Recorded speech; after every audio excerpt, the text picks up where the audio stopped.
most countries, the data we receive is from transport. And it's great that transport is collating that information.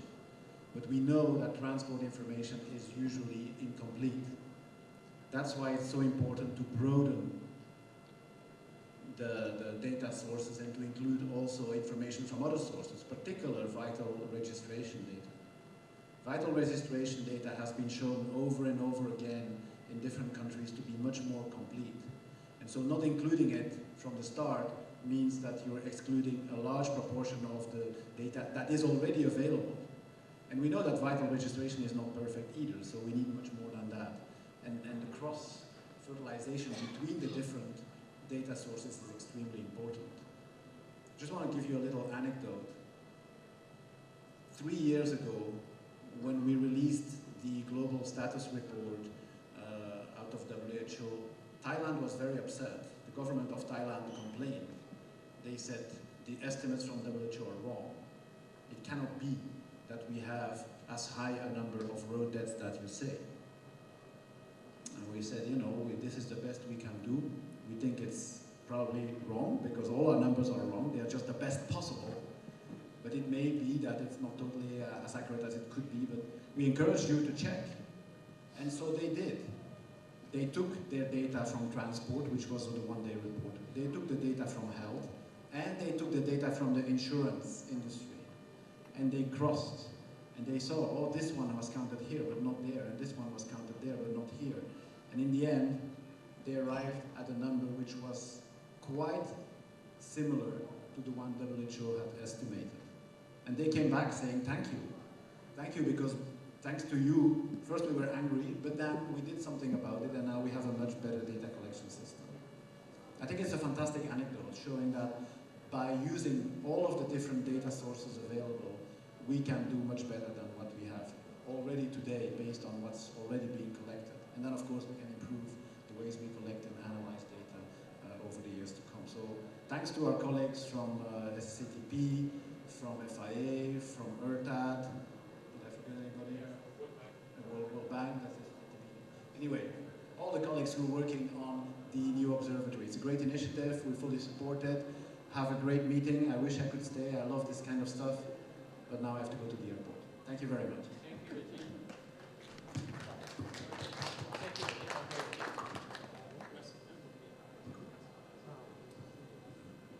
Now we have another expert, our colleague Maria from Fédération Internationale Automobile, FIA. She will give the overview of the African Observatory of Road Safety Data. And I will do that later when I'm doing my presentation. At present time, I'm stepping in for Tavia, Ado, and Veronica. If you want to come up with me, I think that both of us should be here. This is just a welcome message that we wanted to express to you. And before I go on with the welcome message and becoming blind, I would like to remind you this is going to be a bilingual workshop. If you need translation, there are headsets outside that you can go and get. And the ladies who are assisting us are going around asking if you need headphones. Having said that, we very welcome you all. This session from 11 to 1 is a special session, it's a joint session. We are trying to bring forces together. You might have heard several times in the past 2 days about the establishment of an African Road Safety Observatory. You'll hear more about it in a few minutes. But it's become clear since the beginning of the work that vital registration, civil registration systems, and the link with the health sector are one of the priorities that the observatory has to tackle. This is an initiative represented by the efforts of SSATP, the World Bank, ITF, and FIA, whom I'm representing here today. Very briefly, it's also partners with the African Union and the African Development Bank and other very wonderful colleagues who will be stepping into the room as we move on. But I want to spend my last minute, and then I'll give the mic to Veronica, to express my most sincere gratitude to Doris Manfat, who is the responsible person in WHO for civil registration systems. When I first approached Doris, I did so with the need to work fast and good in Africa to improve our civil registration systems, and she quickly stepped on the plate, volunteering to take one of their WHO regular meetings, a wrap-up meeting for a very special study to be celebrated here in Marrakesh. And this explains why she and her team are here today, together with the experts that have been working in several African countries, and they'll be debating on the outcome of that work after 2, while we observatory guys go back to Karem, one room, to continue our discussions on observatories. And having said that, I will pass the mic to Veronica in case she has anything to add to the WAPO. Thank you, Maria. I'm Veronica Raffo from the World Bank. We've been working for several months with many of you. This is facilitated by these organizations, SSATP, the World Bank, FIA, ITF, but the leadership, the ownership of this initiative sits with African countries that have come together and have made a decision to start by improving the data, but not for the data as an end in itself. What they have expressed is an interest to have evidence-based decision-making in their countries, improve road safety management by having better data, and so that they can know how to address the challenges, and that's the purpose of all of this, is saving lives. We're almost at the end of the decade of action, so this is really urgent. The need to work on this effort is urgent. I think that sense of urgency is more and more visible in Africa. Every time we meet, the messages are stronger. I think the opening yesterday with Soleka, she made it very tangible. And I think that the problem at hand is so huge. We've been discussing this with all the countries that have been part of the discussions, that we need as much help as we can get. So partnering with WHO and their efforts on improving viral registration systems is absolutely necessary, as well as partnering with more advanced countries that can help African countries that are interested in improving their systems, creating training arrangements, creating peer-to-peer learning to accelerate knowledge transfer, getting the private sector to chip in IRF with data from infrastructure, mobility data to improve exposure data. We need as much help as we can get. So this collaboration platform, which is becoming to be known as the African Road Safety Observatory, led by African countries, is inviting everyone to partner in, to add value, to add support. So you're all invited, and we count on your support. Thank you very much. And since the objective of this joint session was to explain to the observatory guys the importance of civil registration systems, and to explain to civil registration guys the importance on focusing on road injuries as the first priority this is to work with, we are going to start with a little different introduction method. We are way too many to go in length to whom we are and where we come from. So I will please ask you to simply, one-on-one, stand up, say your name, your name, Maria in my case, and the country you come from. And if there is anyone else from your same country, please stand up and introduce yourselves after that, okay? We want to get a sense of how many African countries are represented in the room, and I will start with our master of ceremony. Good morning, Asa. I'm from WHO, Emerald. That doesn't count.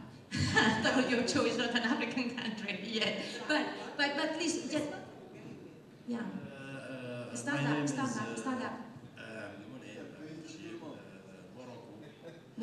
Morocco. Who else is from Morocco here?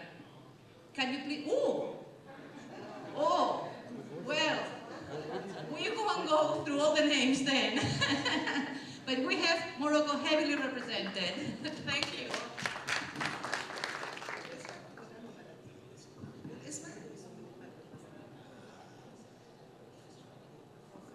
It doesn't matter. Arabic, French, English, all accepted. Name and country.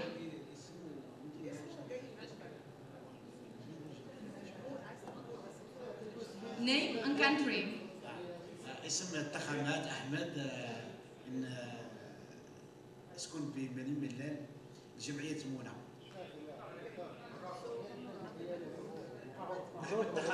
Ahmed for NGO Morocco. Okay, well, there you are. I'm Patrick from the well-known African country called Luxembourg. Anyone else from Luxembourg in the room? Good morning, I'm Jorge from Spain. Anyone else from Spain in the room? Yes. There you are. 4. Good morning, I'm Fran. I'm from Spain. Bonjour, Ismaili du Maroc. Bonjour, Almataja Taranama de l'OMS Afro, actuellement en poste au Burkina Faso. Anyone else from Burkina Faso? I'm not sure.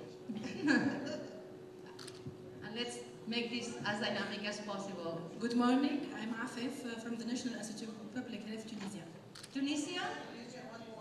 Good, 3 Tunisians. Yeah, your name?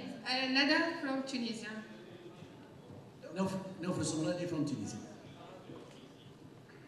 And Doris Mafat from WHO Geneva.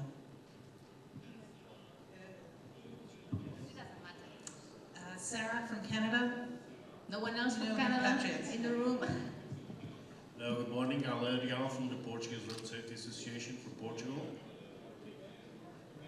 Good morning, Asma Khalidi from Morocco. Good morning, Mustafa Azuzi from Morocco. Good morning, I'm Daniel from Spain, but working in Switzerland. So someone from Switzerland? Good morning, Ali from South Africa. I work in South Africa. Anyone else from South Africa? Good morning, Kevin from South Africa. Bonjour, Beija from Morocco. Bonjour, El Haddad from Morocco. Good morning, Mustafa Al-Hamdawi from Morocco.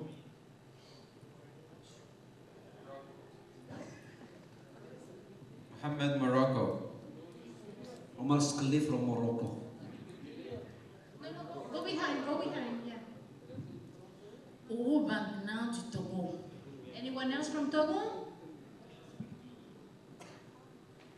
Professor Sharkawa Abdelghani from Morocco, University of Morocco. I'm Fidelia from Ghana. Good. Anyone else from Ghana? Good. Ben Clapham from the US. Anyone else from the US? 1. Emmanuel from Ghana.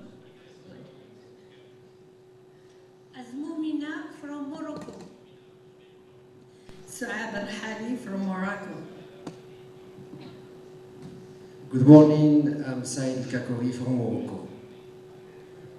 Ahmed Batal from Morocco. Good morning, Ana Ferrer from Spain. Morning, Ana Paula from Mozambique. Anyone else from Mozambique? Only here. Mohamed Reda from Morocco. Bonjour, Saint-Cyr de la Centrafrique. Which country? Ah, sorry. Oui, bonjour, moi c'est Patrick, je suis de la Centrafrique. Bienvenue. Bonjour, moi c'est Derek de la Centrafrique. Bonjour, Najat du Maroc. Bonjour, Melika du Maroc. Bonjour, Hussein Maroc. Bonjour, Mohamed du Maroc. Bonjour, Stéphane Carcasse, French Development Agency, from France. Anyone else from France in the room? Oui, Manuel de France, l'Observatoire de sécurité routière. Khalid Mzidel from Morocco. Good morning. I'm Bentawere from Kenya. Anyone else from Kenya? Oren Ombiro from Kenya. Rachid du Maroc. Good morning, Naima from Morocco. Saad Hasib from Morocco. Good morning, Naima from Morocco. Good morning, Brian from UNCDC, representing Zambia and Kenya. Good morning to you all. My name is Kachere Chanki from Zambia. Anyone else from Zambia? I'm Moses from Zambia. Good. Good morning, I'm Mariam from Iran. Iran. Anyone else from Iran? The gentleman. Good morning, I'm Rani for Morocco, from Morocco. Okay, welcome. Good morning, I'm Raphael from Ghana. Bonjour, Sofiane de l'Algérie. Algérie. Anyone else from Algeria? Bonjour, Salim Kouache, je présente l'association Tariq Salama Algérie. Good morning, Mouna from Morocco. Bonjour, Dr Kessi, je représente l'association des médecins agréés qui délivre l'aptitude médicale à la conduite au Maroc. Bonjour tout le monde, je suis le Dr Riyad, je suis de même avec le Dr PC. Bonjour, Soumia du Maroc. Bonjour, Fatiha du Maroc. Bonjour, je suis Huguette du Bénin.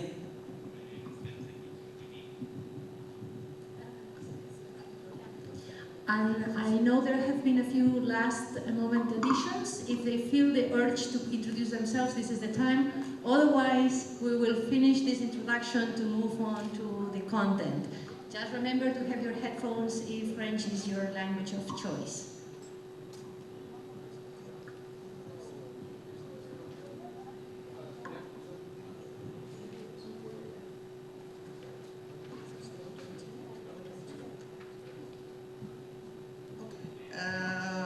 We have with us again Maria, now this time in her capacity as FIA, to give us her input on this observatory again.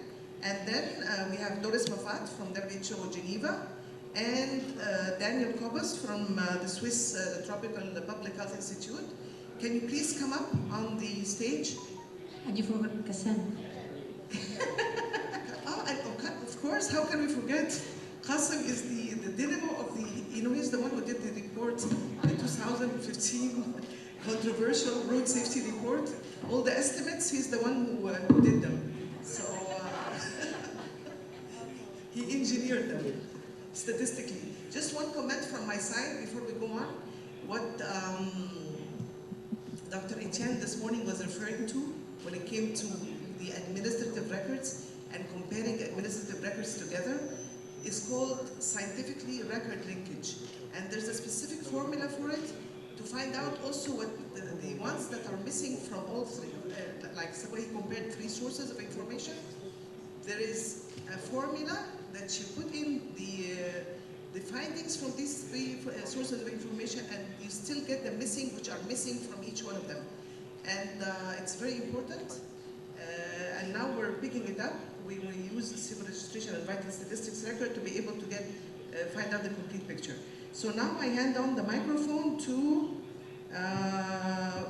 who wants to go first? Maria, go ahead. We played with dice. So if you could please project the slides. Yeah, and we can see the presentation, so when we don't talk, we'll come down to the seats instead of being here, okay? Myself, I don't see my presentation.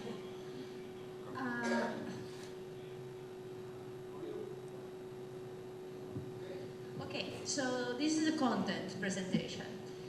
In the next 15 to 20 minutes, what I'm trying to do is to give our justification for the need of this joint workshop.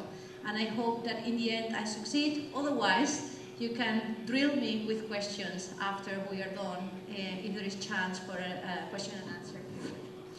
I'm going to try to go through the rationale for this joint collaboration, the objectives, the methodology we're using in the setting up of the observatory, and a very interesting and politically not pleasing question, which is why us? Why to start an observatory? Aren't there enough so-called observatories out there?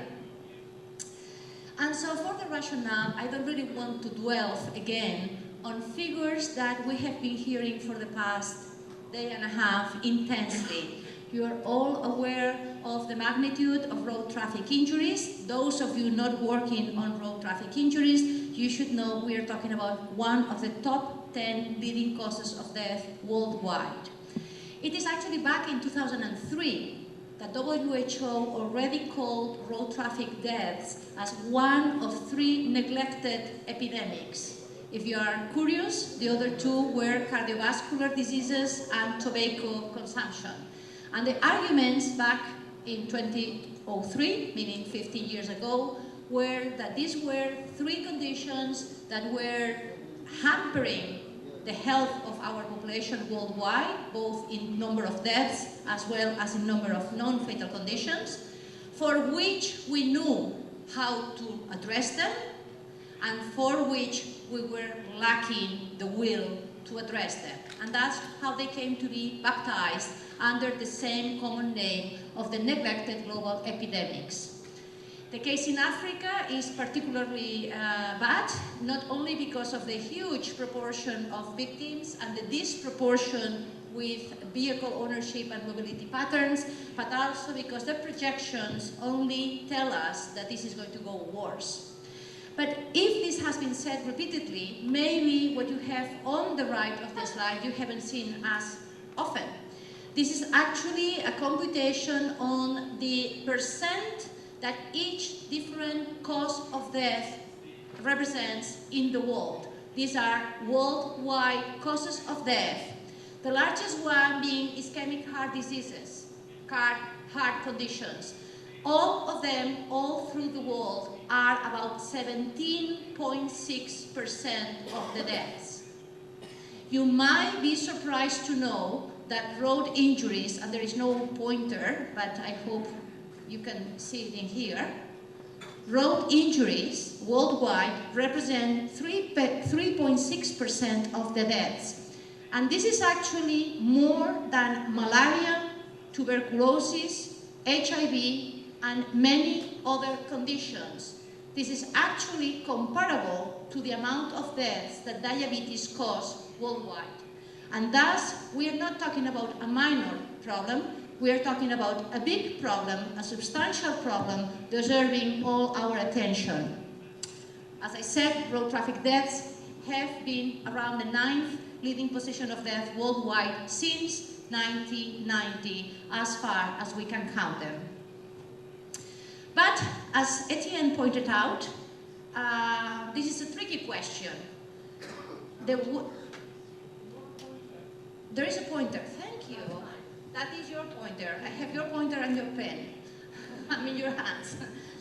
So the challenge of the estimates of deaths worldwide is not a minor challenge, and we'll be hearing more about it later on. But what you have on the slide is a number of years, 1990 through 2020. What you have in the first column is what the police, traffic officers, and the country official transportation officials report to WHO when it comes to tell them how many people died on road crashes. And as you can tell, they normally report a figure that is in the order of 600,000 road deaths. WHO has been bestowed with the responsibility of being the account keeper for deaths worldwide. And they do their homework, and because of a number of circumstances we'll be told later on, They don't really necessarily take the data we send them at face value. They do some checks and validations and modelings, and they produce a different set of numbers, which you have on the right. And so the famous 1.2 million road traffic deaths, or the famous 1.36 million road traffic deaths, are these official estimates according to United Nations. It is projected that in 2020 there will be 1.9 million deaths in the world, and we are a few weeks behind the official release of the 2018 report, but we are told through the edges that the figure is going to be something in the 1.4 million. What you have in the last column is that there are other people, other academicians and researchers out there also fiddling with the data. This is called the Global Burden of Disease Initiative, run by the Insurance Health Metrics Institute, and in their accounts, they come up with somewhat similar but not quite identical methods. If anything, it should give you peace that the Global Burden of Disease and WHO have just signed a memo of understanding in the past few months to actually fully converge so that their figures are only one figure and no more than that.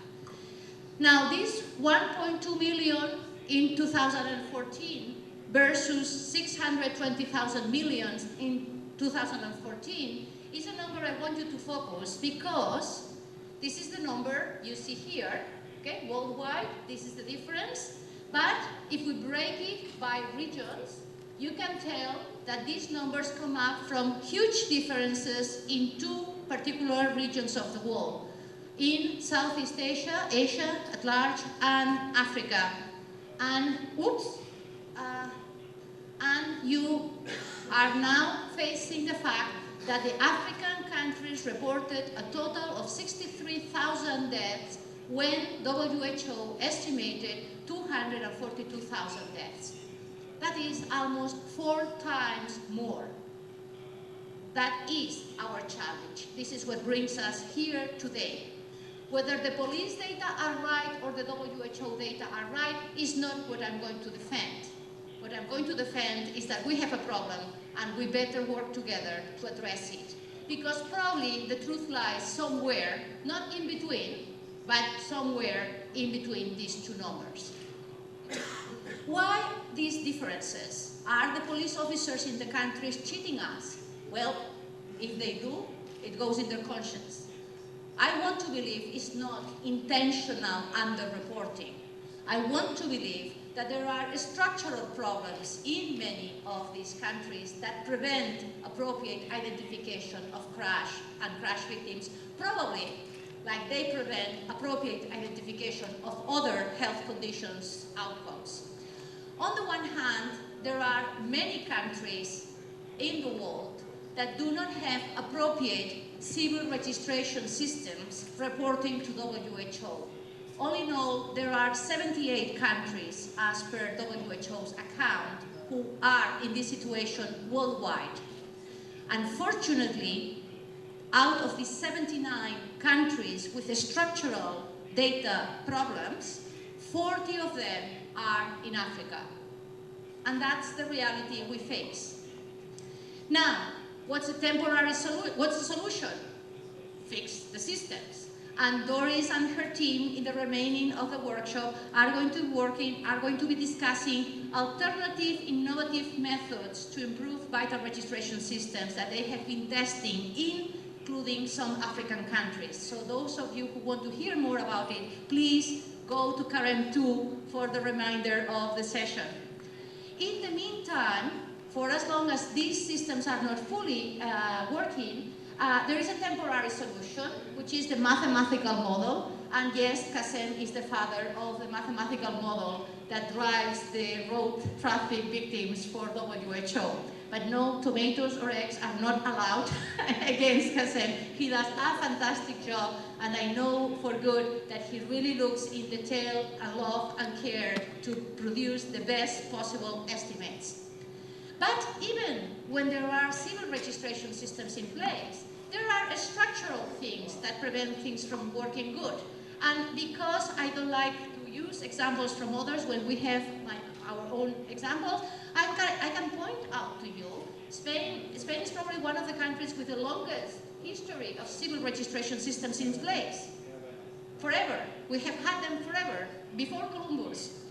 And yet, it was only in 2012 that the DGT authority linked officially with the Civil Registration Authority to go and check that the number of deaths fit the necessary conditions and requirements.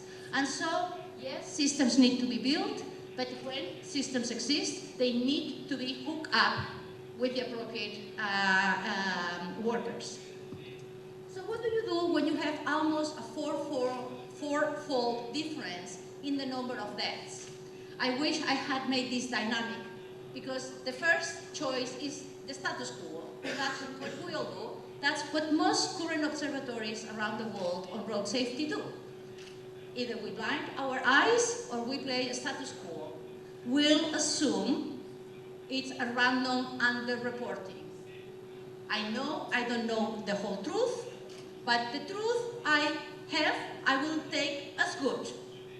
My 66,000 deaths are representative from the 240,000 deaths, and I'm going to spend hours analyzing the victim's characteristics and the crash characteristics and the daylight and the rain and wherever, because I'm assuming I know the truth.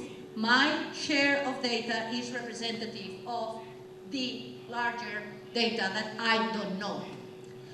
Alternatively, you can choose a different route, a much more tedious route, a route that takes you to very frustrating occasions, which is to acknowledge that it is highly unlikely your data are randomly collected. It is very likely that the 160,000 deaths that you are missing in Africa are actually the deaths of the most vulnerable road users, pedestrians, two-wheel users, even motorcycle users in rural areas, single crashes. There is a wealth of scientific research out there proving that is the case in other countries, and I have no reason to believe this would not be exactly the same in the African continent. And if indeed we don't have a random sample, but we have a biased sample, let me tell you, in the observatory, we can spend all the time in the world analyzing as many times as you want whether Fridays or Saturdays are the day with the highest death rates in our country. It will be useless, because we'll be missing 75% of our victims, and we will be missing what is important to save those lives. So if you are really committed to decreasing the number of deaths, if you are really committed to the 50% reduction whenever that might happen, please, please, please take the clothing out of your eyes and assume your data is not randomly representative from the truth. So this is precisely what some of us set as our objectives when a number of months ago initiated work to establish the African Road Safety Observatory in the context of larger work that I'll tell you about. And of course, foremost and most important, we set our goal to improve the knowledge on road casualties and risk factors, and this is when this discussion about the randomness and non-randomness of the figures is most relevant. And then we have the other objectives. You can read the slide. The slides will be made available to all. I won't spend my time in here. But why? Why did we do that? Well, we did that because at times things happen by chance. Back in 2017, in March, the meeting of the Ministers of Transport in Africa adopted in their conclusions a very specific recommendation to accelerate the implementation of the African Road Safety Plan. And as one of the specific recommendations to accelerate this adoption, they asked that SSATP and the African Union work together to develop a minimum data set of road safety indicators. In another part of the world, but around the same time, several of us had worked on developing a letter of intent that got signed in May, letter of intent that has been transformed into a memo of understanding in 2018. And this is a memo of understanding between the World Bank, the International Transportation Forum, and FIA. And you have a picture of the big bosses together with the Moroccan Minister of Transport who was present at that Leipzig meeting. And so how are we working? What are our methods? Well, there have been a number of workshops. We celebrated the first workshop in February 2018 in Dakar. There is a picture of the attendees. And following this meeting, 7 countries committed to sign a communique where we stated that we were going to be working to the establishment of this observatory. Then we met in July in Abuja, in Nigeria. And here you have a picture. Not all of us are in the picture because there were 28 countries who then committed to continue to work on this issue. And out of that commitment, we actually organized ourselves around transitional working groups, a steering committee, a working plan, governance working group. And I'm very happy to tell you that for the past 2 days, we've been having the in-presence meeting of these working groups. And in the work plan, there is a specific bullet dedicated to the improvements and links with vital registration systems. And it is precisely because of this work that we are having this joint meeting today. Now, in addition to this, we have been working with individual and bilateral works, developing some background materials, and most notably interrelating with other organizations out there who have expressed and shown an interest to improving road safety data in the African continent. And you might be aware of the European Union-funded Safer Africa project, the European Union-funded Euromed project, but you might also have heard during this conference of the IRF project to create a dashboard on road safety data.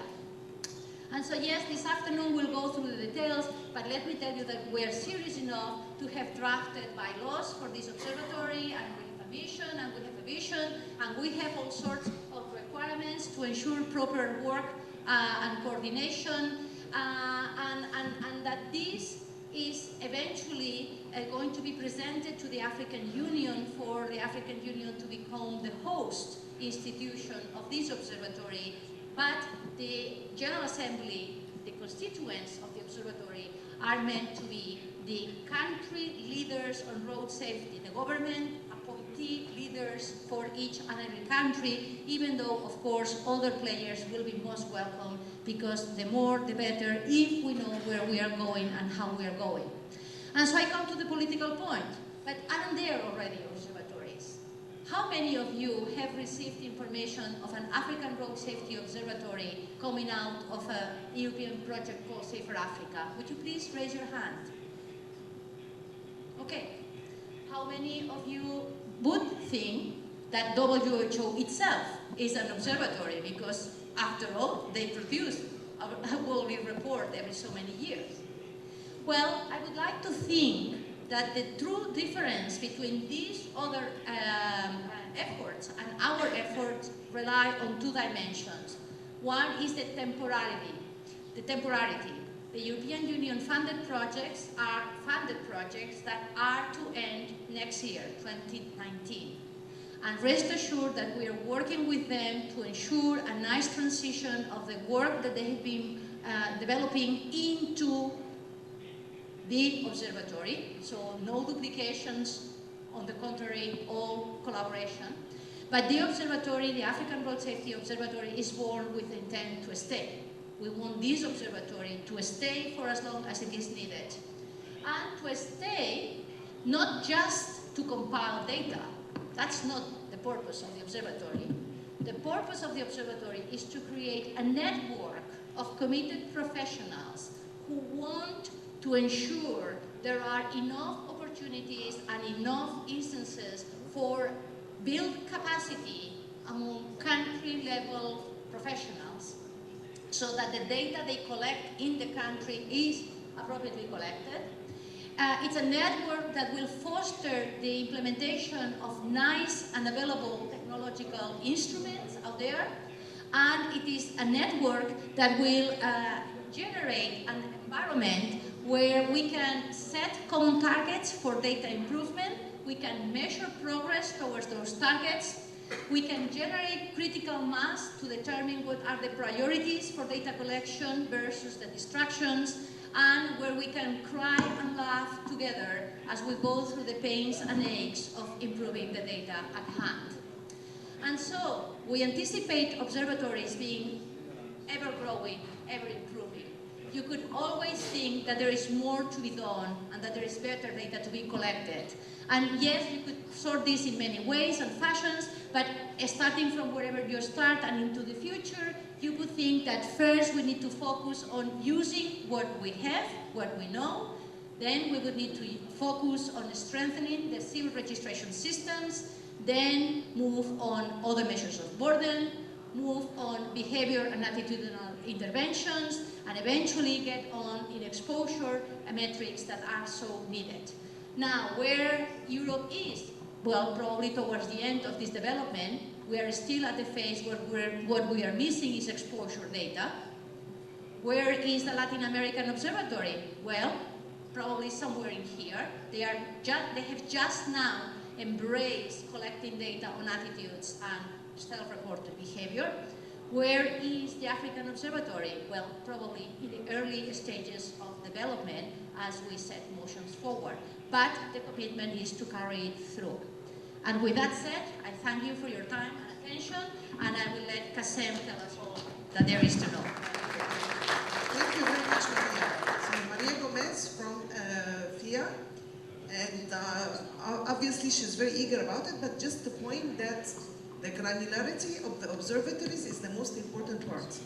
Collecting sub-national level information, not only on the national level, otherwise the information is useless. You want to know where the crashes are taking place, who, in which areas exactly in order for the prevention. Remember, these observatories are for public health prevention purposes. So no global, national, granular collect data at the sub-national level. Now we have our only and most important, Kashim Aish, is from the Non-Communicable Diseases Division in the WHO headquarters, and he is the master of the 2015 global, what is it called? Road traffic accident. Global status report on road safety. Exactly. Thank you. Please welcome Qasim. Thank you. Let's start with first, before I start just in my slides, I want just to thank Maria for her good presentation and the effort that she and the other team making to create this the observatory. And can I have the slide?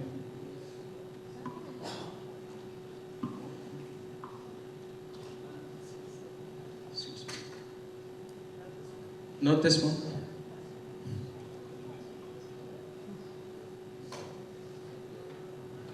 Non, la troisième. Ouais. Okay. Today I will just give an idea about the data that we received since 2007, because we collect the first report was published in 2009, but the data that we have in that report, it was for 2007. And after that we published the second and the third one. And we are working to launch the fourth one in December.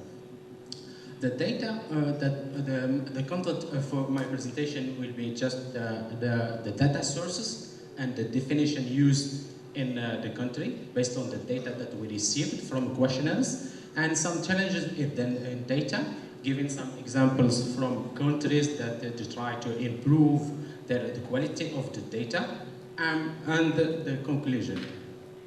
The first slide is given just all the sources of the data that we have. The main sources of the data that we have is police data, health sector, vital registration or vital deaths, certification, and some combined sources and some data. Sometimes we have some data from insurance. And the main sources in general from all the data that we received is from police data. As you can see here, for example, almost 70% of all the data that we received related to traffic crash is 70% from police. And we can see, for example, from vital registration, only 2% that we received, because in our questionnaire we suggested the country to give us the best data that they think representing the reality of the country. And this is the reality of the source of the data, and almost all the data that we received from police. And the combined sources sometimes from police and sometimes from health. We have 23%. For the sources of the data or the type of the data that we request from each sector, for example, from police, we ask to have for police, we request to have some information about the crashes, number of crashes, the type of the crash, number of vehicle, and which type of vehicle, which area, the zone, and for health, we are asking for fatal or no fatal injuries, which age, and if there is some following up after the crash to the hospital, some data if there is linked the main source of the crash, is it alcohol or drug? This is what we ask from health sector, and there is many other sources of the data that we request to give at least the minimum of the data. And the minimum of the data, we share this type of minimum data in our report, and also we published in 2010 just one book only for the data system, how to improve the data system. You start what you have and continue to improve by subject and by type and by your target, what you want to achieve with your data. This is just a presentation of the under-reporting of the data that we published in our report. And I'll jump just to the definitions that we used or we noted in our report is death at scene, death for 24 hours after crash, and the main or that we suggest to the transport or the police data to use is that within 30 days. And unlimited time is only specifically for vital registration or vital death. And for this definition, last definition, we will discuss more this afternoon and tomorrow about it, and we will give some practical exercise how to improve data by integrate different sources. And as I said, there is some formula to do it and to improve it. And we expect to have some people from Morocco, especially from police and from health, that we can do more exercise. Yeah, but what is the gap? Doing some process mapping, and if there is another countries with different sources of sectors, it will be good for us because we have some experts. We have Daniel Kobos and we have Doris, and we're expert on improving vital and general for all causes of death. Based on our data that we received, we have 60% representing 30 days as definition. This is 30 days based on just the request that we put it in the questionnaire. We asked them what is the definition.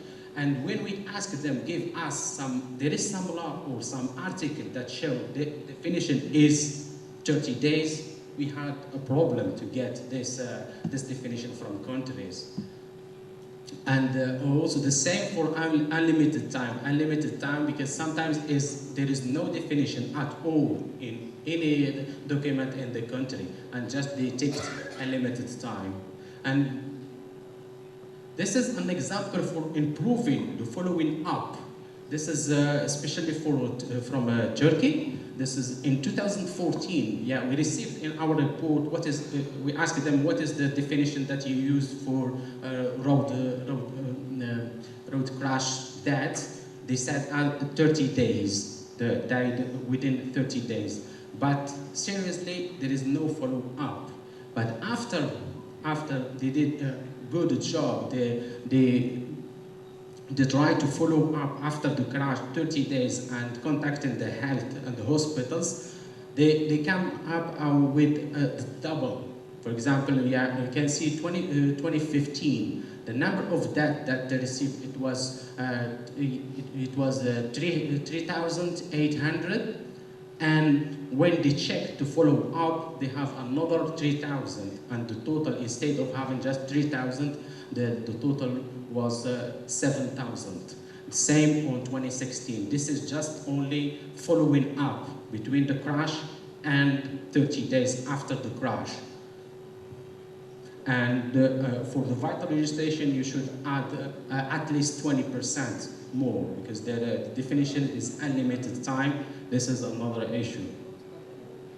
This is another comparison between, as Maria said, that there's a big difference, big gaps between reported data and estimated data. And what I want to show you just here for some difference from sources of the data in some countries. For example, Argentina has good vital registration data. The completeness of all the data is more than 80%. And we can see, for example, from the same country, we have 6,000 for the same year, and from police we have just 5,000. If we can take, for example, Canada, we have 300, the difference, 30%. Cuba, Portugal, also like 30% the difference. And our estimation was based on the quality of vital registration. It's not just for police data. As health sector, WHO is a health sector, and try to improve all the data for all the causes of death. It's not just for road crash death, or for all the causes of death. We are pushing hard just to improve the vital registration data. Then we are focusing more on vital registration, and based on that, we did some modeling to estimate the other countries. This is the type of the codes that we are used or we collect based. This is the code by ICD-10. We had some different 8, 9, and now we are preparing for ICD-11, and the code is still improving. And this is the code that we received from the country. But normally for Africa, we have just a few countries that sent WHO some data about vital registration data. This is an example of what Etienne, my director, said this in the beginning, in the opening, the example of Thailand. In the report that what we received from them, it was around 8,000. And when they did the integrate data and they merged all different sectors, they get 21,000. And our estimation, it was close to 24,000. The same methodology did recently for 2016 data from Dominican Republic, and reported that it was 1,000 integrated data merging almost all sectors, different sectors, 3,000, and the estimate figure it was almost the same. This is some sources of the data available for anyone. For example, for WHO, we have our report, and the next report will be in December, and 7th December. And for the global health estimate, this is new. Therefore, we have a global health estimate. This is the estimate for all causes of death by group of age and by sex and by region. And also by income. This is for all causes of death. We have in this the second link. We have the estimate for 2016. And also our global stage report is publishing 2016 data. But for this estimate for road traffic deaths is just projection. But for us, we did redid the model again based on the recent data that we received. And another thing about the data, in the previous report that we published, that the number of deaths, or if we can judge the trend of the data or the shape of the trend of the data between 2007 and 2013, it was plateau. But based on the updated data, it's not plateau, it's increasing. It's a lot. It's around 1.4 million. And we are not sure that we can achieve the target for 2020, but we expect to have some reduction in 2030. And we have some data visualization that we can see. You can select your country and you have what exists in legislation and what is the best practice in the legislation that you have. And we will update also this one by the 7th. We will have a new version. And other sources of the data that we have, as Maria said, we have, now you can we have Safer Africa. African Road Safety Observatory is the same name, but we have some data. And after 2019, the FIA and World Bank and ERTA will continue with the same database platform of the data. We have different sources of the data. HME, this is GBD data, the difference estimation, also using some mathematical models to estimate the data. The conclusion of my presentation, there are different sources of road traffic injuries data for different and complementary purposes. And underreporting and linking sources are key quality of the data. And we need to improve vital registration or CRBS, safer registration and vital statistics, data coverage. And we suggest, if you want just to spend some time this afternoon or tomorrow morning with us to understand what we are doing with improving the data instead of improving all the vital registration data. Thank you.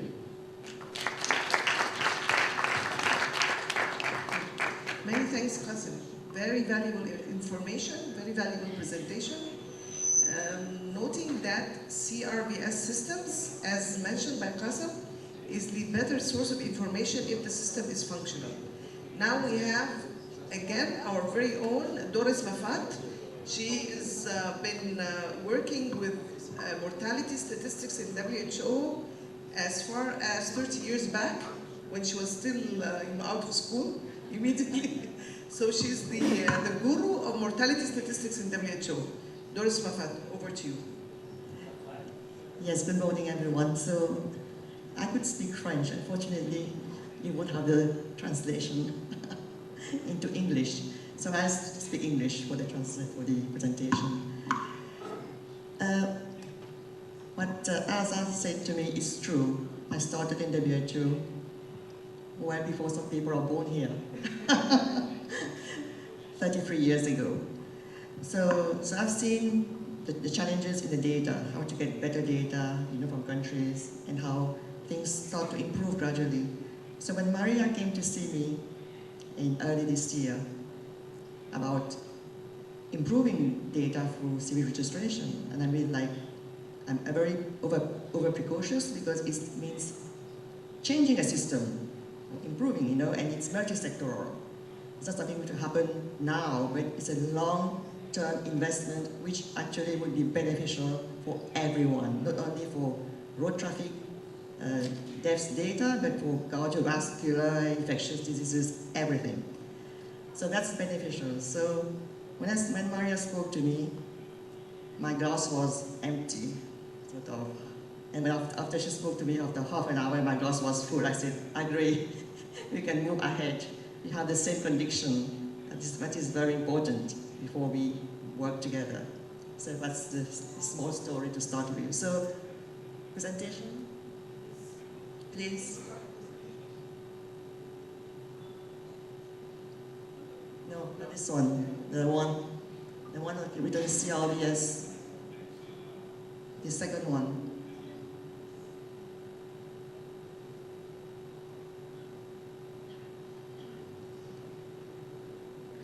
So these are two pictures. As you can see, one is a road accident, and the other one is taking a body out of a village house in Liberia, that was an Ebola outbreak. Something in common is the cause of death information. We need to capture all this information in one place. So, our motto is, every death should be counted, and every death should be registered. Seems easy, but it's a real challenge in some countries. So counting, how do you count? You need to use an integrated system to ensure every death everywhere in the country is recorded. And also if you have your residents who are traveling abroad for a holiday, in Marrakesh for example, not here, but in Spain, and get died there. Someone should report it to the country they come from. So you need a system to ensure that every resident death is registered, avoid double counting of deaths. Like for road traffic, the police would count, the CRV system will also count. And then compiling all the death records in one place for policymakers. So civil registration. Definition is a continuous, permanent, compulsory and universal recording of the occurrence and characteristics of vital events pertaining to the population as provided through decree or regulation in accordance with the legal requirements in each country. And it's done through a law. There's a law which says, and you will see that, you're familiar with civil registration when you go and get a birth certificate, marriage certificate. It's the office to go, a death certificate. But what do we do with the information there? They should be, in fact, also include the cause of death, linked to the cause notification and registration process. So, we call it CRVS. So CR is civil registration. That's the law part of it. You go and get your certificate. And vital statistics, the data from civil registration contribute to vital statistics. And you can see where the health sector is sorry. Let me get back. Sorry.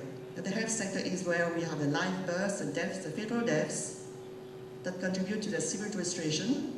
In many countries, the hospital play a key role in it. All the birth and death happening in hospital are being captured by the Ministry of Health. How do we produce, send it to the civil registration for registration? And that information constitutes the vital statistics. And you have also, for vital statistics, other sources of information like coronary, police registries, health records also contribute to create these vital statistics. So, example of Kenya, the integrated approach system, the CRVS system. You see on your left, a death happened in Kuwait, in a hospital. How it gets recorded in the medical record, and then goes in the National Center of Information on the left. It is outside of Kuwait. The Ministry of Foreign Affairs is involved.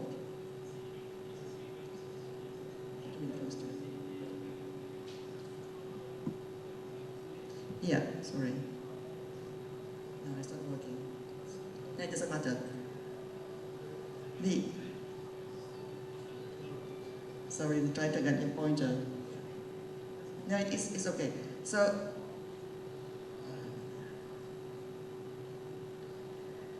for example, you have somebody dying in hospital, like in the prison, and I don't need it. In prison, in a refugee camp, anywhere in the country, there should be a system to record all these, and they should be also integrated. So as the WHO, we have a mandate. The mandate, when countries become a member state of the WHO, they are obliged to compile and publish annually for each calendar year statistics on causes of death. They are obliged to adopt a form of medical certificate of the cause of death, the standard one, which the WHO recommends, not anything, but the standard one. And they are obliged to provide WHO with this information. So we can use this mandate really to also, as an engagement on our part, to help them to improve the system.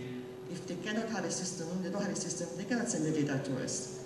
So we should be realistic in a way and committed. So CRVS is a broad agenda. Birth is UNICEF, who's working a lot on it. And WHO, we focus on the deaf part. So we set the standards. We need standards to be able to make the data comparable. So the International Statistical Classification of Diseases and Related Health Problems to code and compare causes. And that's the Green Book. This is like a Bible, a Quran, I'm sorry. So in each hospital, this book exists, you know? And they use it also to code morbidity. Somebody going to hospital for treatment. There's a cause for mental disorder, for cancer, and goes up even to then drowning, road traffic deaths, you know, all these. It's a 10,000 codes in there. The International Form of Medical Certificate of the Cause of Death to record all conditions relating to the death, which is the one which the doctors complete in their own handwriting. And there are ICD rules to select and modify the underlying cause of death. We'll come a bit later on that. We have standard definitions. What is a fatal death? What is a maternal death? You know, so these are very important so that countries report in a standard way. And of course, standing reporting requirements like age groups. It's a 5-year age group or detailed age group. It's specified how and cause list. So, what are we interested in? Is not every cause. Is the underlying cause of death. Is a disease or injury which initiated the trend of morbid events leading directly to death, or the circumstances of the accident or injury or violence which produced the fatal injury. For example, somebody died from gangrene. Gangrene, doctors put gangrene. It's due to what? Most probably due to diabetes. So diabetes is the underlying cause of death, which is important for public health action. You prevent the diabetes first, then you prevent the gangrene. That's a chain of events. So for public health, it's important to have the underlying cause. But for clinical purposes in the hospital, they will know what they're treating the people for. Gangrene, how much it's costing them, you know? For public health, we need to know the underlying cause. So there's also selection rules. In this case, if there's an injury, go to the external cause of the injury as the underlying cause of death. For example, you have a head injury, leg fracture. So the external cause could be either a car accident, a fall from stairs, or tsunami, you know? So this is the external cause. What happened? Most doctors don't put the external cause. They just put the injury. Then you lose the information. An example, here is a death certificate, and you see a patient or somebody brought to the hospital died from intracerebral hemorrhage. That's the immediate cause, due to a fractured skull. Due to this, and the cause was he was a pedestrian hit by a car. So the rule applies. You would say this is the underlying cause of death. Is the road traffic accident, and the code from the ICD book would be B03. So every country in the world uses the same code. That's why all the data that I receive from countries, I can give it to Kachan. Kachan can compare. So you need this comparison, you need the standards. So in this case, even the person had HIV, we ignore it because the rule said when there's an injury, go to the external cause. So injury and external cause, in fact, is the most important cause, I would say. You look first before you decide of the others. That's data, from example of data from battle registration data. We'll go to civil registration. You have countries like Australia, France, Mauritius, Mexico, and Venezuela. You can see France is in green from 1980 to 2016. And Australia is in blue. They're coming down, the trend coming down because they have a good VR system. We can monitor the trends. Monitor the trends, they use the same codes, you know, we monitor. And you have the countries in red, which is Mauritius, you know. In the early 80s, people don't have many cars, and that became a very rich country because of tourism, you know. So everybody has 2 or 3 cars. And then you can see how the road traffic deaths keep increasing starting 1990. So they have a very good CRBS system, and you can monitor these kind of changes over time and allow the government to take actions immediately.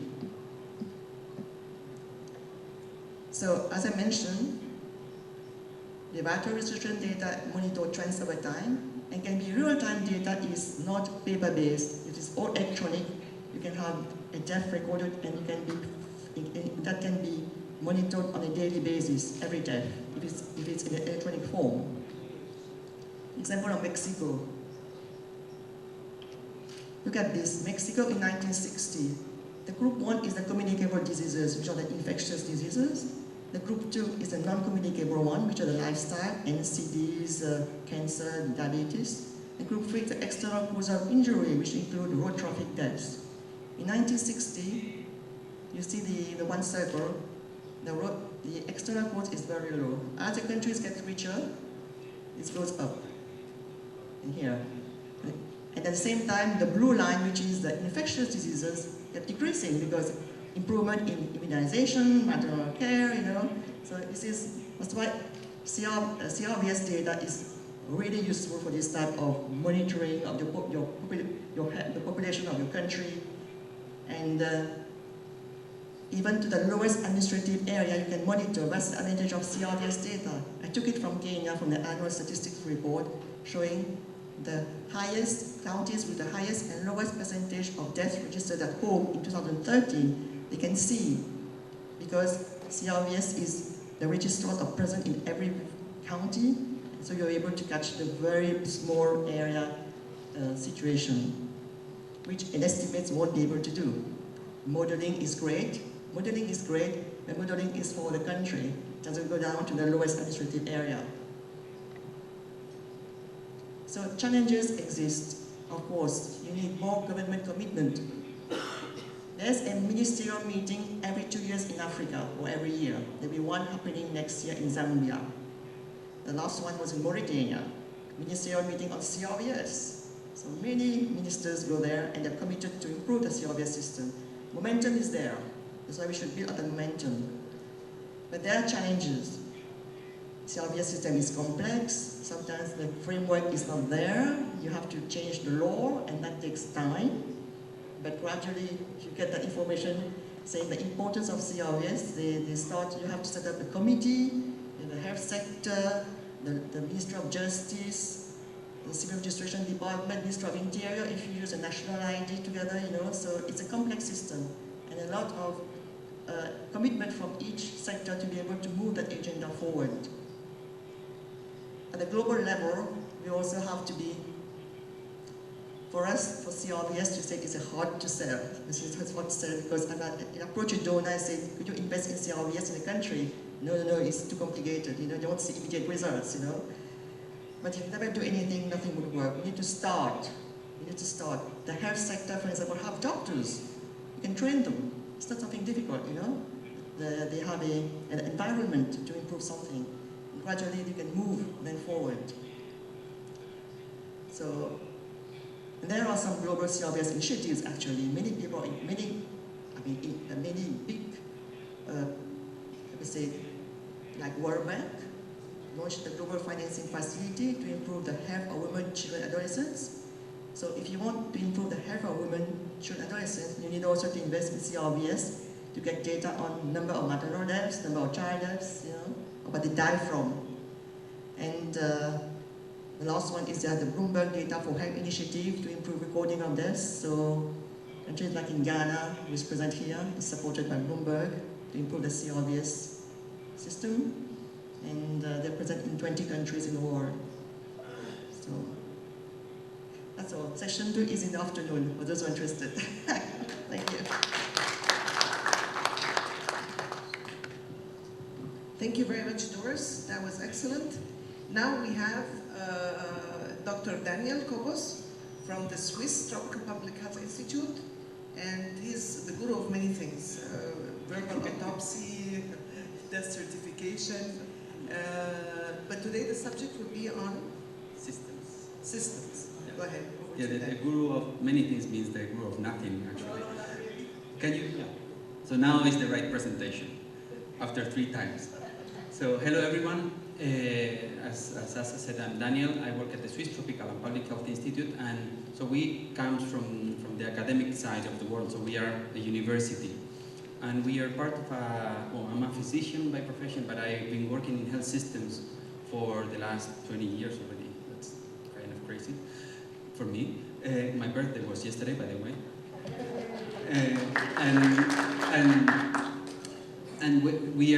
I'm part of a health systems and policies research group, and what we try to do is to understand systems, to understand health systems, and to support countries to bring tools, different approaches to see the system as a whole, not as a fragmented part of different elements. So what we are part also of the Bloomberg Data for Health initiative, and we have what has been called the CRBS Innovation Hub. So what we are trying to bring again is we are bringing tools and approaches that will help countries improve their CRBS system from a systems perspective.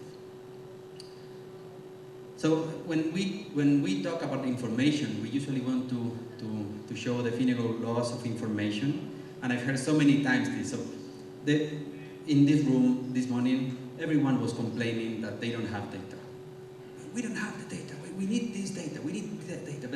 And this is true. We need data. But the thing is, usually the data that we are asking for is not the data that we need. And I agree with Veronica in the first presentation that it's not just about having data. It's having data for action, to do something, to make decisions. It's not having data for the sake of having indicators, collecting information. And in the health sector, we see this so many times. Like countries are swamped with indicators that need to collect, report, analyze, and it's not efficient because they are not making decisions based on that data. And the final thing is that the data that we need is not available. So we usually need to improve the information system to get the data that we really need. So we need to bear that in mind. And the thing is that with the Sustainable Development Goals, we are in has been called the data revolution, so everything will be measured, and everything must be measured. And countries at the national level and at the global level, there is this pressure to demonstrate movement towards the sustainable development, to achieving the Sustainable Development Goals. And part of this pressure end up in getting estimates for everything. So the thing is that, okay, I need to report on this indicator, I don't have the data, so let's model it. Let's do some estimates. Let's bring some people from Seattle for the Institute for Health Metrics and Evaluation, or from Geneva, to do some models on the number of road traffic deaths. And there was a comment published on Lancet at the beginning of the year, raising some concerns about these models and these type of estimates. It's not that they are bad, it's the best that we have, but it's not good enough. Doris raised some of the problems of this model. They are national level, they are based on assumptions, the data that they use, if it's bad quality data, you will get a bad quality estimate. So it really depends on the data that you countries have and you countries collect. And then as Niels Bohr pointed out, prediction is very difficult, mainly about the future. So actually, if I were the Minister of Health or the Minister of Transport in any country, I wouldn't like to report estimates cooked in Seattle or in Geneva or somewhere else. I would like to have my data disaggregated at the local level for the different indicators that are relevant for me. And this is what we are trying to work on. And we see number of deaths, number of births, and the cause of death as the most basic information for health planning and for planning in general at the government level. And this only comes from civil registration data, civil registration and vital statistics data. And as Richard Horton from The Lancet pointed out a few years ago, the CRBS has been one of the most critical failures in development. So actually, CRBS has been neglected forever, actually. Now there is some momentum, as Doris was pointing out, there are some initiatives, but still, there is a long way to go. And as you see, this is the same Sustainable Development Goals, and you see that 15 of these SDGs require a functioning CRBS system to be measured. 24 SDG targets depends on CRBS data, and 45 SDG indicators require CRBS. So you either have your civil registration and vital statistics system up and running, or you will need estimates for all of this, which is fine. but it could be better. And actually there is one specific indicator in the SDG for road traffic deaths, and countries will need to report internally and at the global level these indicators. So we have some time to strengthen the CRDS system. It's not like donors believe that CRDS, it takes time, it's so difficult, so expensive. It's not really based on evidence, that statement. And another thing that is happening in countries, and Doris also pointed out, is that the mortality profile in countries is changing so much and so rapidly that the models cannot keep up with that changes. So the crude death rate is dropping in many countries. The proportion of communicable, non-communicable, and injuries is changing in years. Actually, never in human history, the mortality profile has changed so much. So models are good, and we thank you for all the models, but we want real data. We want the data from the civil registration system. But this is the picture of the world. The Vital Statistics Performance Index is one way of measuring how CRDS systems perform. And you see, well, you can see the African continent. Most of it is empty, so we don't have almost any data, or very, very useful data. The other part is red. We have our South African colleagues here laughing now, really proud of being green there. But it's true. It's one of the few countries that has a strong CRDS system in Africa. So there is a lot of work to be done. And from a systems perspective, so now, because I'm sure that you know that, okay, the situation is not good. So what? So what we think is that every system is designed to produce the results that it's producing. So if, let's take Ghana, that we will use them as, they will be part of the workshop this afternoon presenting their experience. So if Ghana is, I think is red there, means that the system in Ghana is designed to be red in that one. If you want to change from red to green, you need to change the system. You need to change the information system. And related to the observatory, it would be interesting to know how, it's not only about data, it's also about the system that produces the data. So how this link is going to be done and how this will work out. But from our perspective, what we've been doing so far is to look at the systems, and we've done it in 20 countries already. Because from our perspective, we will say, okay, but what is the problem with CRDS system? How can we compare systems? So we borrowed one methodology from the private sector, it's enterprise architecture, business process management or mapping. And we said, okay, let's apply this methodology in these 20 countries. And let's see what's coming up. Okay. So we invited countries to come to do the mapping, and we mapped the system since someone dies in a rural community in Ghana until it's a +1 in the vital statistics, everything that happened in the country, in the different system by the different actors. And the first conclusion was like, okay, every system is different. And we knew that. The system in Ghana is completely different to the system in Indonesia, completely different to the system in the Philippines. But we found some common ground, some common problems, or some common flaws in the design of the system. We saw that in all countries, the process to register and include a death in the vital statistics followed 10 steps. So the death must be notified, then it's registered, then it's certified, then it goes to the vital statistics part, they do some quality checks, and then they publish the vital statistics. And this process was followed in every country. And I'm sure that it is followed in most of your countries. So we had a way of comparing the different countries now. And one of the first things that we saw is that the main problem for countries that they have a low registration coverage, so they are not registering all deaths, is that the system doesn't know about them. Someone can die on the street, a pedestrian can be hit and die. This person is taken to a funeral home. No one says anything to the police or to the civil registration authority, and this happens in so many countries. Or someone dies in a rural community, you talk to the village chief, you bury the deceased, that's in the civil registration system.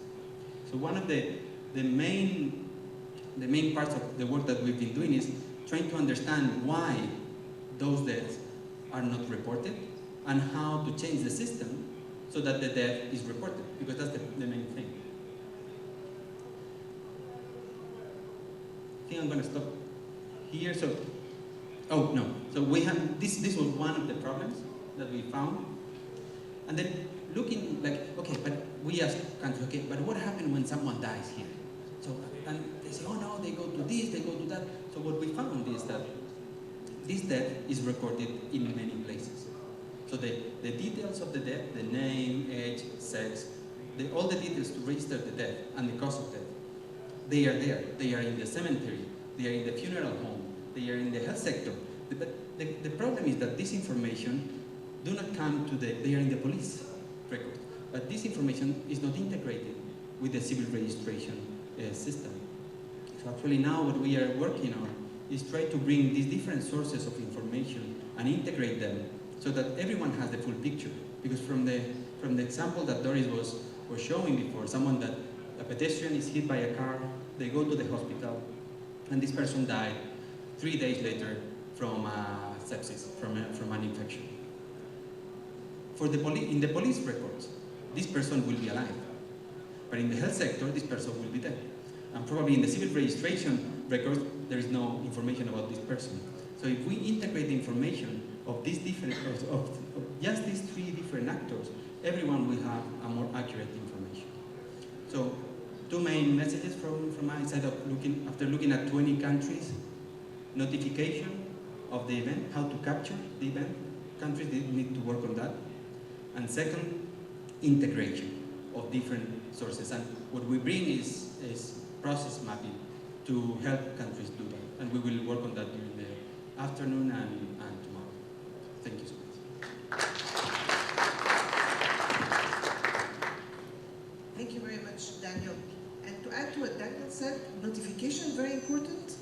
And remember, when you do the notification, to use the WHO standard reporting form, which is the 2016 death notification form. We call it death certificate, but it's really a death notification form.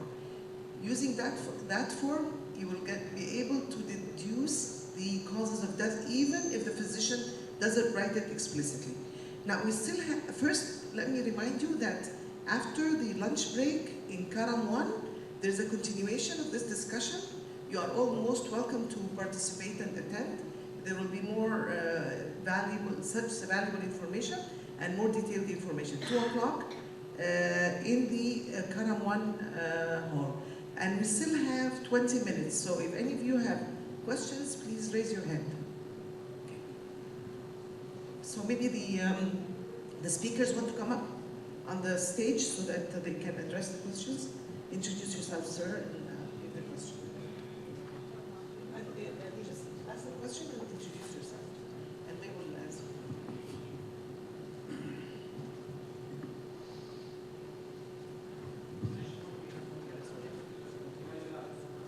Go ahead. Bonjour,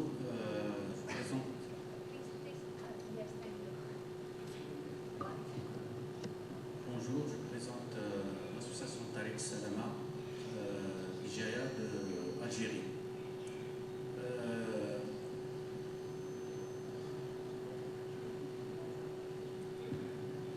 Donc, en écoutant, d'abord, je tiens à vous remercier pour votre communication, qui sont si enrichissantes sur le plan statistique et aussi sur le plan d'information. Je vais essayer de faire une analyse par rapport à l'OMS. L'OMS a parlé hier sur les statistiques des victimes de la circulation routière. Elle a donné des chiffres effarants. C'est 1 250 000 de victimes et avoisine à 50 millions d'accidents. Donc, elle a parlé aussi que 90% ont de ces victimes, malheureusement, c'est dans des pays à revenus faibles ou intermédiaires. Donc des revenus faibles ou intermédiaires, la majorité de ces victimes.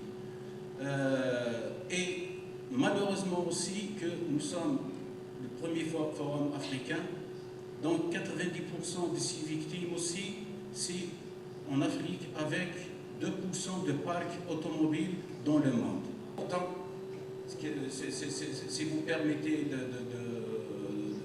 de le dire, c'est de créer des centres de régulation entre la prise en charge des urgences médico-chirurgicales. Malheureusement, certaines villes ne disposent pas de ce centre de régulation. L'accidenté, souvent, il est malmené d'un établissement à un autre, donc le temps est tellement important pour l'accidenté. Malheureusement, dans je dirais la majorité des pays africains, il ne faut pas se voiler la face, mais ces centres ne sont pas disponibles dans la majorité de nos villes et la réalité, elle est amère. La troisième proposition, si vous permettez, il est temps de réfléchir sur l'urbanisme de nos villes. Il n'y a pas accès pour l'accidenté. Nos villes, elles sont étouffées avec une mauvaise urbanisation, donc il n'y a même pas d'accès et pour secourir un blessé. Donc ce volet aussi, j'aimerais bien qu'il soit développé. Donc comment organiser nos villes pour prendre en charge ce cheminement, parce qu'on a le blessé, c'est un facteur de temps, donc il a besoin qu'il soit acheminé plus vite que possible pour qu'il soit sauvé. Voilà mon intervention. Je vous remercie. Merci. Merci beaucoup. Thank you very much for these valuable recommendations. Do we have more feedback from the floor, questions or comments? Thank you. First, I have a question for Daniel. Good presentation. I think I'm happy that South Africa is green. I agree. One comment that I had was that you spoke about that the data that we have is not necessarily the data that we want. And I'm thankful for that, but at the same time, you didn't define what is good data. I think that's a problem. I think that generally, whenever we speak about data, we don't talk about from the analyst perspective. I'm a researcher from the University of Cape Town, and I work with data for 3 years now. And every time I work with data, something or the other is missing. That's because I want a specific data, but I don't get it. For instance, right now I work with child road injuries. And I work with the teaching hospital, Red Cross Hospital. And they collect minute details such as where did the child die? Did they die near the home or near the school area? Did the child die in a low-income area or a high-income area? And suddenly when you start looking at the specifics, you know who is the target. Another example is whenever we have the world report, it says passengers 30 or 40% died. But which passenger? Was it the private car or was it the public transport? And that kind of data can make such a big difference on really determining who do we need to target. Because one of the biggest problems in Africa is that we have a low road safety budget. That's the reality of it. And therefore we need to target certain groups. So I think that one of the most important aspects is defining what is good data. The second part is more for comment. Road traffic crashes, they are very interesting. It's a very interesting name. When you say road traffic crashes, in Africa suddenly you start putting road and you think that it's a transport problem. But it's not a transport problem, it's actually a public health issue. And I think that in order to achieve what we want to achieve, we need to make sure that people are educated on that aspect to define it as a public health issue. Because when you define it as a public health issue, it's not only the Department of Transport that needs to be involved, then you have the Department of Health that needs to be involved, you have the Department of Education in case of childhood injuries, and then you have other stakeholders that come in. And when you get all this data together, that's when you can make an impact. So I think the definition of road traffic crashes in the Africa aspect is very different. And that can be tackled through education. Yeah, thank you. Thank you very much. We will take 2 more questions and allow the experts to respond. Okay, go ahead, sir.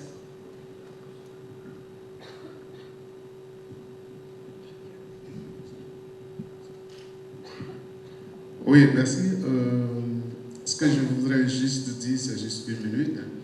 Et j'ai remarqué qu'il y a des disparités entre les statistiques publiées. Ça, c'est un fait. Ça, c'est un fait. Et ce que j'ai remarqué ce matin, c'est que déjà, les difficultés que nous rencontrons sur le plan national pour la collecte des données, l'OMS n'en est pas exempté. Donc, l'OMS rencontre les mêmes difficultés. Ce sur quoi il faut insister maintenant, c'est comment est-ce que l'OMS arrive à contourner ces difficultés, parce que vous le savez, le gap entre ce que l'OMS présente et ce que nous publions sur le plan national, il y a toujours une grande difficulté. Et je profite pour dire que c'est ça qui fait que les initiatives en matière d'harmonisation que nous lançons, que quelle que soit la structure de ça vient, on devait encourager ces initiatives-là, parce que lorsque nous allons rentrer dans la phase d'harmonisation, eh bien, nous allons partager les difficultés, les expériences, et on pourra avoir des chiffres qui se ressemblent. Merci. Merci beaucoup. Last intervention from the floor. So we have here one at the back, maybe, and see how we can do. Okay.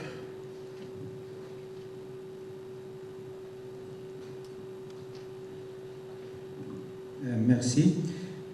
J'ai une question par rapport aux observatoires, puisqu'il y aura une signature du démarrage d'un observatoire pour l'Afrique. Et moi, en tant qu'universitaire, j'aimerais savoir comment va s'articuler la collaboration entre l'université, qui a sa propre logique, et les observatoires en matière de sécurité routière. Et merci.